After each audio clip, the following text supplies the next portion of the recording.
je suis à leur disposition. Hein. Allez-y. Bon, surtout les gens qui ont préparé et qui n'ont pas pu peut-être, c'est-à-dire ils n'ont pas suivi la démonstration ou là. Parce que les autres, je ne sais pas, quand on ne prépare pas, je ne sais pas si. Allô, allô. Pour moi, j'ai pas de question, madame. D'accord, très bien. Monsieur Ayoub, J'ai compris, madame.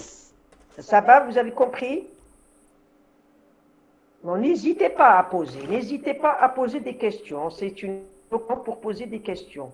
Vous dites, Lina. Oui, madame. C'est bon? Oui, madame, c'est bon. Donc Merci. là, les gens qui n'ont pas compris, bon, essayez de voir avec vos camarades, peut-être, bon, les gens qui ont compris bien, ils vont essayer de comprendre parce que c'est pas toujours on ne sait jamais, hein, il y a des choses qui échappent pour les étudiants. Mais normalement, j'ai très bien démontré ça, surtout qu'on va essayer d'appliquer ça à des systèmes binaires. C'est ce qu'on va faire en TD et en TP. Donc là, c'est encore plus facile. Hein. D'accord? Donc là, pour les systèmes binaires, les mélanges à deux constituants, donc c'est très simple. Hein. Alors, je vais vous donner une petite application. Alors, une application, la relation de Gibbs-Duhem, hein, parce que là, en thermodynamique, quand on vous parle de la relation de Gibbs-Duhem, moi, je suis la relation de Gibbs-Duhem. D'accord? Il faut la connaître parce qu'on va l'utiliser, je pense, même en TP. Hein. On va l'appliquer pour les volumes, hein, la relation de Gibbs-Duhem. Voilà. Alors, l'application. Alors, je pense qu'il y a une page qui est vide là. Je n'ai pas fait attention. Je ne sais pas s'il y a des gens qui ont remarqué ça. Parce que je pense qu'il y a une feuille blanche. Attendez. Attendez. Non, c'est bon, c'est bon. Donc là, c'est bon. Alors, pour l'application, regardez, je donne une application, établir la relation de Gibbs-Duhem suivante. Alors, la relation de Gibbs-Duhem suivante, vous pouvez la donner à T et P quelconque, comme vous pouvez la donner à T et P constante. Donc, à T et P constante, nous, on travaille à T et P constante, par exemple en TP, vous allez voir qu'est-ce qu'elle devient, cette relation de Gibbs-Duhem. Hein? Donc, la relation de Gibbs-Duhem, j'ai dit, soit vous la donnez à T et P quelconque, soit vous la donnez à T et P constante. Donc là, comme nous, on travaille souvent à T et P constante, vous allez voir qu'est-ce qu'elle devient. Alors, qui dit T et P constante, regardez, T et P constante, il vous reste quoi? Il vous reste la somme des NI D de ZI bar est égale à 0. هذه à T et P constante. Mais pour le moment, on ne va pas mettre T et P constante. Et après, quand on termine, on va mettre T et P constante. Alors, le ZI bar, c'est une propriété molaire partielle. Alors, si vous allez appliquer ça en TD, en TP, ou en, par exemple, je dis en TD avec les volumes molaires partiels. D'ailleurs, c'est ce que vous allez démontrer à la fin du TP. On vous dit de vérifier à X1. C'est avec les nombres de moles. Mais vous pouvez diviser par le nombre de moles. Par exemple, ici, AT et P constantes, tous les comptes, la somme des NI, D de ZI bar. Mais vous pouvez appliquer celle-là pour un nombre de moles, comme vous pouvez diviser par N, tous les comptes, la somme des XI, D de ZI bar. C'est la même chose. La somme des NI, D de ZI bar, ou bien la somme des XI, D de ZI bar est égale à 0, c'est la même chose. Parce que quand vous divisez par N, ça reste aussi 0 à T et P constantes. D'accord? Parce que nous, on travaille avec les propriétés, Z propriétés molaires, établir la relation, voilà. Très bien. Pourquoi? Pourquoi j'ai mis NI? Regardez, pourquoi j'ai mis NI? Parce que, regardez, quand vous avez D de Z, si vous avez D de Z, vous allez avoir XI, mais là, on a D de NZ. Le NZ, c'est total. Donc, là, c'est le nombre de moles total qu'il faut mettre. Le nombre, c'est un nombre de moles qu'il faut mettre. Parce qu'après, quand on divise par N, ça devient... Alors, à chaque fois qu'il y a un Z total, c'est le nombre de moles qu'il faut utiliser. Si vous avez D de Z, barque molaire, هنا نديرو XI. J'ai expliqué en haut ça. Alors, je termine là. On vous dit établir la relation de Gibbs-Duhem suivante. On va démontrer cette formule-là. Alors, il faut faire attention. Avec Z, c'est la propriété molaire du mélange. Vous pouvez aussi rajouter propriété totale molaire du mélange. Propriété totale. Parce que dans la propriété, il y a la grandeur totale. Hein? Voilà. Appliquer la relation dans un système binaire. Là, on va la démontrer pour n'importe quel mélange. Après, on va appliquer pour un système binaire où Z, c'est l'enthalpie libre molaire de mélange du mélange G. On va l'appliquer dans le deuxième mot.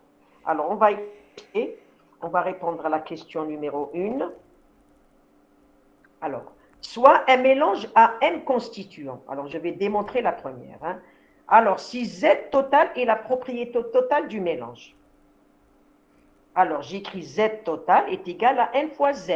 Parce que Z, on vous a dit en haut que Z, c'est la propriété molaire du mélange. Donc, j'écris Z total est égal à N fois Z.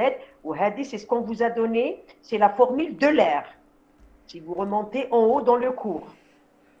C'est la somme des NIZI bar.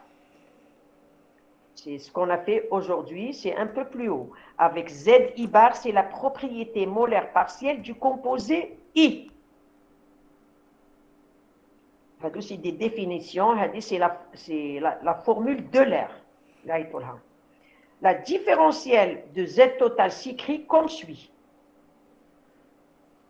Alors, D de Z total, c'est D de NZ, la somme des NI, là, vous dérivez ça, vous dérivez NZ et vous dérivez ZI bar.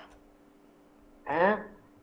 D'accord? Donc là, vous dérivez ZI bar et vous dérivez NI. Regardez.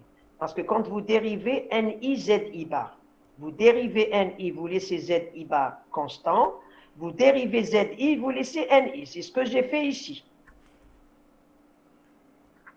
Si Z est fonction de T et P et de NI. Regardez, quand vous avez total, c'est le nombre de moles qu'il faut mettre. Si vous avez molaire, c'est la fraction molaire. On a un des Z total.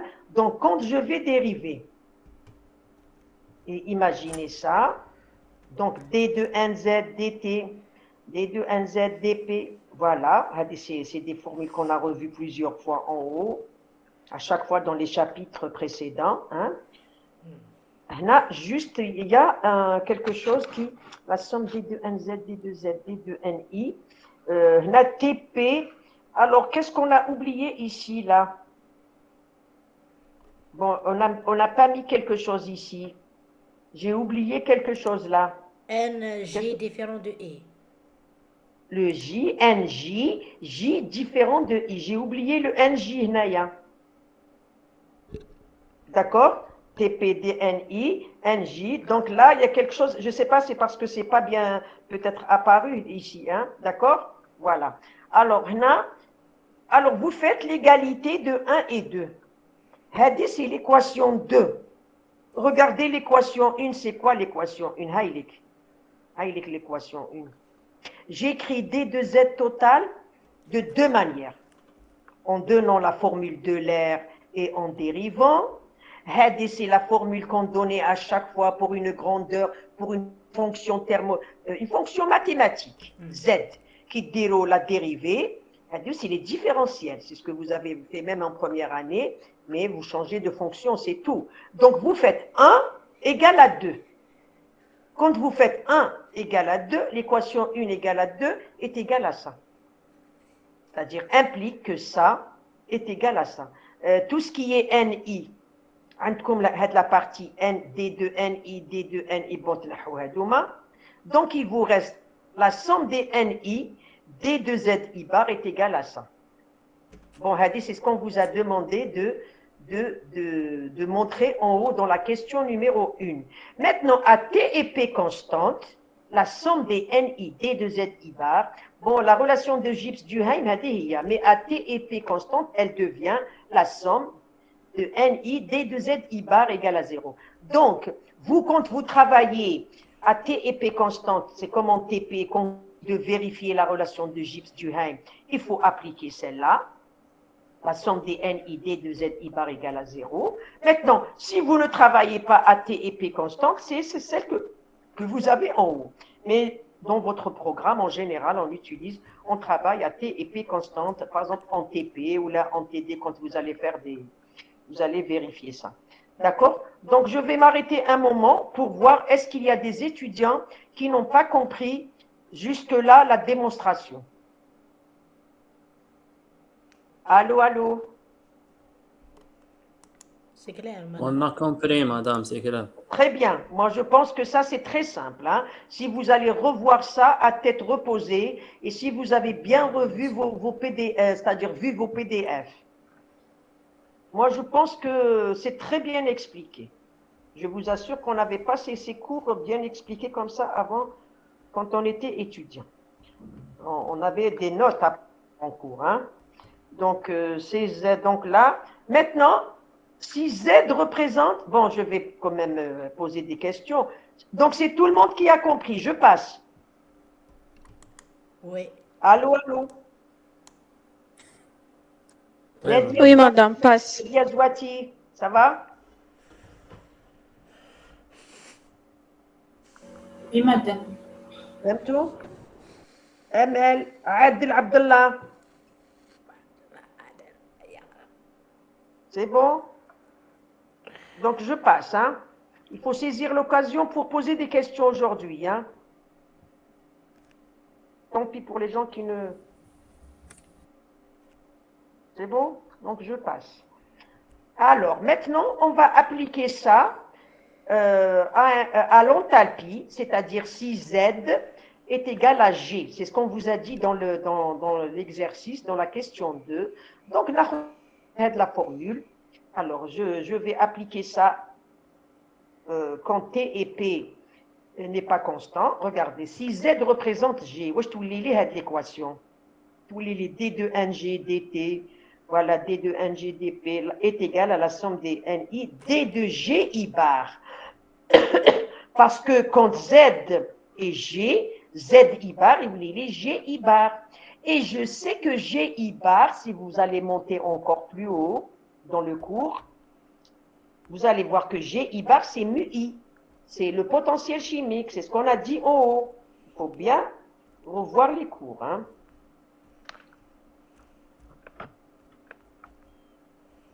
Alors, mu I est égal à GI. Donc, là, c'est la relation de Gibbs-Duhem. Donc, D de G, d'accord? Donc, c'est égal à moins SDT plus VDP, est égal à la somme des NI D de mu I, hein, d'accord? Parce qu'on sait que D de G, hein,